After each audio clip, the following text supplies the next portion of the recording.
नमस्कार, आप देख रहे हैं न्यूज वॉच इंडिया। मैं हूं आपके साथ अंजलि रजावत। जो काम हिंदुस्तान की तमाम सुरक्षा एजेंसियां मिलकर नहीं कर पाई, वो काम अब सीधे दुनिया के सबसे ताकतवर मुल्क अमेरिका ने कर दिखाया है।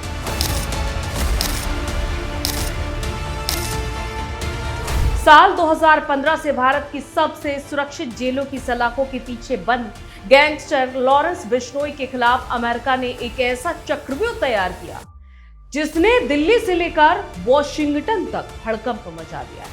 अमेरिकी न्याय विभाग यानी कि यूएस डीओजे ने कैलिफोर्निया की फेडरल कोर्ट में बिश्नोई और उसकी 6 सबसे खास गुर्गों के खिलाफ एक बहुत बड़ी चार्जशीट दाखिल की है। लेकिन सबसे बड़ी सनसनी इस अमेरिकी सरकारी दस्तावेज के अंदर छिपी है। अमेरिका ने अपनी कोर्ट में दाखिल किए कागजात में बॉलीवुड सुपरस्टार सलमान खान, दिवंगत पंजाबी सिंगर सिद्धू मूसेवाला और खालिस्तानी नेता हरदीप सिंह निज्जर का नाम भी शामिल किया है।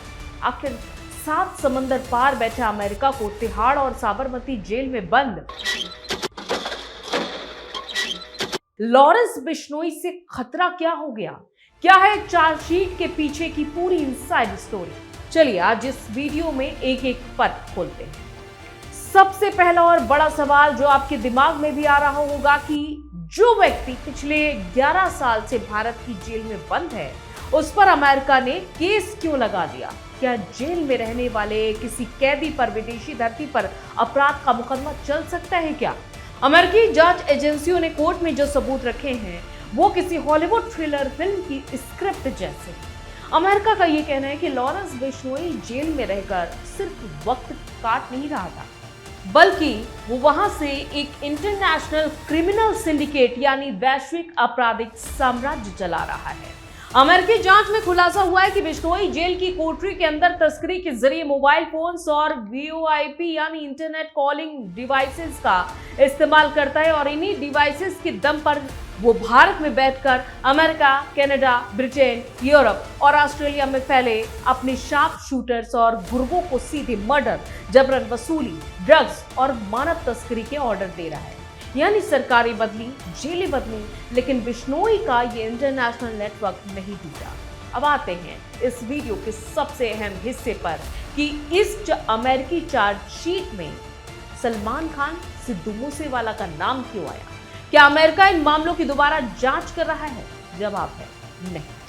असल में अमेरिकी कानून के तहत किसी भी गैंग को ऑर्गेनाइज्ड क्राइम ग्रुप यानी कि संगठित माफिया गिरोह साबित करने के लिए कोर्ट में उनका पुराना क्रिमिनल ट्रैक रिकॉर्ड और काम करने का तरीका साबित करना पड़ता है। कोर्ट को यह बताना पड़ता है कि गैंग कितना खतरनाक है। इसीलिए अमेरिका न्याय विभाग ने अदालत को बताया कि बिश्नोई गैंग कोई छोटा मोटा लोकल गिरोह नहीं है। इसके सबूत के तौर पर उन्होंने भारत में हुई सिंगर सिद्धू मूसेवाले की बेरहम हत्या, सलमान खान के घर पर हुई ताबड़तोड़ फायरिंग और धमकियों और पंजाबी स्टार गिप्पी ग्रेवाल को दी गई धमकियों का पूरा कच्चा चिट्ठा अमेरिकी अदालत में पेश कर दिया। अमेरिका ने कोर्ट में साफ कहा है कि इस सिंडिकेट का धंधा ही भारत और विदेशों में रहने वाले अमीर, मशहूर और सांस्कृतिक हस्तियों को डरा कर करोड़ों की रंगदारी वसूलना है। अमेरिकी जांच ने बिश्नोई गैंग के उस ग्लोबल नेटवर्क को भी पूरी तरीके से बेनकाब कर दिया है जो किसी बड़ी कंपनी या कॉर्पोरेट स्टाइल में काम करता है। इस चार्जशीट के मुताबिक इस सिंडिकेट की कमान मुख्य रूप से 4 लोगों के हाथ में बटी हुई है।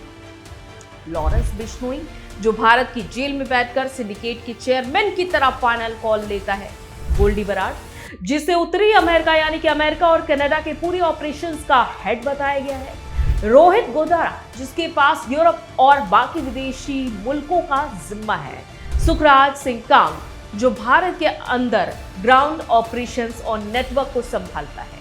इसी सिंडिकेट ने कैलिफोर्निया में सुनील यादव नाम के शख्स की हत्या की थी। इसके बाद अमेरिकी एजेंसियां इसके पीछे पड़ी और सबसे बड़ा धमाका, अमेरिका ने आधिकारिक तौर पर दावा किया है कि साल 2023 में कनाडा में हुए खालिस्तानी नेता हरदीप सिंह निज्जर के मर्डर का ऑर्डर भी इसी बिश्नोई और कनाडा में बैठे गोल्डी बराड ने दिया था। तो दोस्तों, कहानी का लब्बो-लुआब यह है कि लॉरेंस बिश्नोई अब सिर्फ पंजाब पुलिस, दिल्ली पुलिस या फिर एनआईए का सरदर्द नहीं रहा है। अब दुनिया की सबसे खतरनाक और सख्त एजेंसियों में से एक यानी कि अमेरिकी न्याय विभाग यूएस डीओजे कानूनी तौर पर उसके पीछे पड़ चुका है। अमेरिकी शिकंजे का सीधा मतलब यह है कि अब आने वाले दिनों में जेल के अंदर बैठकर इस इंटरनेशनल सिंडिकेट को चलाना बिश्नोई के लिए नामुमकिन होने वाला है, क्योंकि अब इंटरनेशनल प्रेशर बहुत ज्यादा बढ़ चुका है। क्या आपको लगता है कि अमेरिका की इस एंट्री के बाद बिश्नोई गैंग का पूरी तरीके से खात्मा हो जाएगा या वो जेल से कोई नया रास्ता निकाल लेगा? अपनी राय कमेंट बॉक्स में जरूर लिखेगा। अगर वीडियो की रिसर्च और इन्फॉर्मेशन में दम लगा हो तो इसे लाइक करें, शेयर करिए और ऐसी ही कड़क और इन डेप्थ खबरों के लिए हमारे चैनल को तुरंत सब्सक्राइब करिए। मिलते हैं नेक्स्ट वीडियो में, तब तक के लिए जय हिंद।